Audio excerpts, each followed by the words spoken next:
जय हिंद दोस्तों। Supreme court of India के द्वारा ट्रांसफ़र पिटीशन किस सूरत हाल में एक्सेप्ट की जाती है और किस में डिस्पोज ऑफ की जाती है, हम एक वीडियो इस बारे में आपको लेकर के आए हैं। यहाँ पर आप जान पाएंगे कि माननीय सर्वोच्च अदालत में जब कभी स्थानांतरण याचिका का मामला आता है तो ऐसी स्थिति में कौन सी परिस्थितियाँ होती हैं जिनमें वो डिस्पोज ऑफ होती है और किस परिस्थिति में उसको मान लिया जाता है।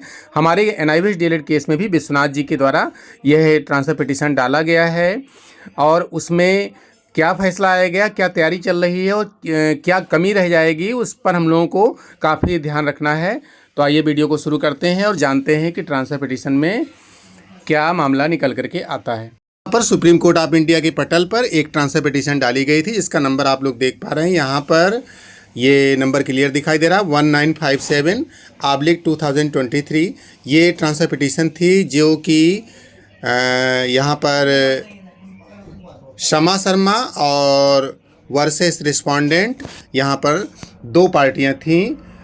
यहाँ पर इनके द्वारा जो है ये ट्रांसफ़र पिटीशन डाली गई थी पुनर्विचार याचिका, और जिसमें क्या मैटर निकल करके आया था हम आज के वीडियो में जानेंगे। और इससे हमारा जो केस होगा वो सारी बातें अगर हम लोग जान लेंगे तो यहाँ पर कोई गलती नहीं होने पाएगी।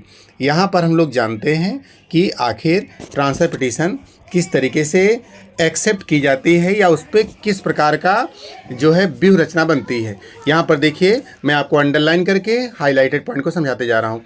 यहाँ पर लिखा है upon hearing the council the court made is the following order. यहाँ पर काउंसिल की सुनवाई के बाद अदालत ने निम्न आदेश दिए। इसके बाद देखिए नंबर 1 पर लिखा है the transfer petition is allowed in terms of the sign order which placed on the file. यहाँ पर स्थानांतरण याचिका को फाइल पर रखे गए हस्ताक्षरित आदेश के अनुसार अनुमति दी गई है। यहाँ पर कुछ कॉलम दिए गए हैं। यहाँ पर 8वां कॉलम देख पा रहे हैं, the transfer petition is allowed. यहाँ पर क्लियर लिखा गया है स्थानांतरण याचिका स्वीकार की जाती है। आगे लिखा है पेंडिंग एप्लीकेशन डिस्पोज्ड ऑफ, अर्थात लंबित आवेदनों का निस्तारण किया जाता है। ये आपका 9वें कॉलम में हो गया। आगे लिखा है 10वें कॉलम में to before parsing with the matter we have noted with surprise that to be caste of the both parties has been mentioned in the memo of the parties beside their other details. इस मामले को आगे बढ़ाने से पहले हमें आश्चर्य हुआ या हमने आश्चर्य से देखा कि दोनों पक्षों के ज्ञापन में उनके अन्य विवरणों के साथ साथ दोनों पक्षों का कास्ट का उल्लेख भी किया गया है। यहाँ पर माननीय सर्वोच्च अदालत ने साफ साफ ऑब्जेक्शन उठाया कि दोनों पक्षों की कास्ट का उल्लेख क्यों किया गया है, और इसमें हाई कोर्ट के एक आदेश का हवाला भी दिया गया।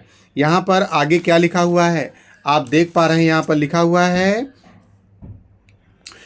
क्लियर कट, इसमें लिखा हुआ है we see no reason for the mentioning of the caste religion of any litigant either before the court of the court और द कोर्ट बिलो, यानी जो निम्न अदालत है या जो उच्च अदालत है उसमें कोई ऐसा कारण नहीं बनता है मेंशनिंग का जिसमें कास्ट या रिलीजन का उल्लेख किया गया हो। और इस उल्लेख के बारे में सुप्रीम कोर्ट ने हाई कोर्ट के एक आदेश के बारे में बताया, a direction is also issued by the high court that the caste religion of any litigant does not appear in the memo of the parties in any parties or subordinate courts under their respective jurisdiction। यहाँ पर बताया सर्वोच्च अदालत ने कि किसी भी परिस्थिति में जो पार्टीज होती हैं उनकी कास्ट के बारे में या जातिगत टिप्पणियों का उल्लेख उनके मेमो में नहीं होना चाहिए, और अगर ऐसा होता है तो ये गलत है। और हम आपको अब ले चलते हैं अपने एनआईवीएस डीएलएड केस पर। यहाँ पर आपने देखा कि ट्रांसफ़र पिटीशन जो इसको अलाउड किया गया था, लेकिन साथ ही साथ एक बात और है कि जो अभी तक गवाई सर की बेंच पर जो फैसला आया था उस पर जो पुनर्विचार याचिका या ट्रांसफ़र पिटीशन दोनों बातें चल रही हैं, तो उसमें हमें एक अनुभवी वकील की ज़रूरत पड़ेगी जो कि एक अच्छी ड्राफ्टिंग बनाए, अच्छा कारण बताए, अच्छी तरह से मेमो बनाए और उसको कोर्ट के सामने रखे, जिसके लिए विश्वनाथ जी ने कुछ फंड की बात कही है। तो उम्मीद है कि आप लोगों को ये बात समझ में आई होगी कि अगर पुनर्विचार याचिका ट्रांसफर पिटीशन सुनवाई योग्य नहीं होती है तो ऐसी स्थिति में उसको एक्सेप्ट नहीं किया सकता है। अगर कारण बनता है कि सुनवाई योग्य है तो ये हमारे विद्वान अधिवक्ता इसको रखेंगे अच्छी तरह से, तभी ये संभव है। तो ऐसी जानकारी के लिए चैनल पर बने रहें और चैनल को सब्सक्राइब करें तथा बेल आइकन दबाएं, जिससे आपको लेटेस्ट और सही अपडेट नई दिशा विजन से मिलती रहे। मिलते हैं अगली वीडियो में। जय हिंद।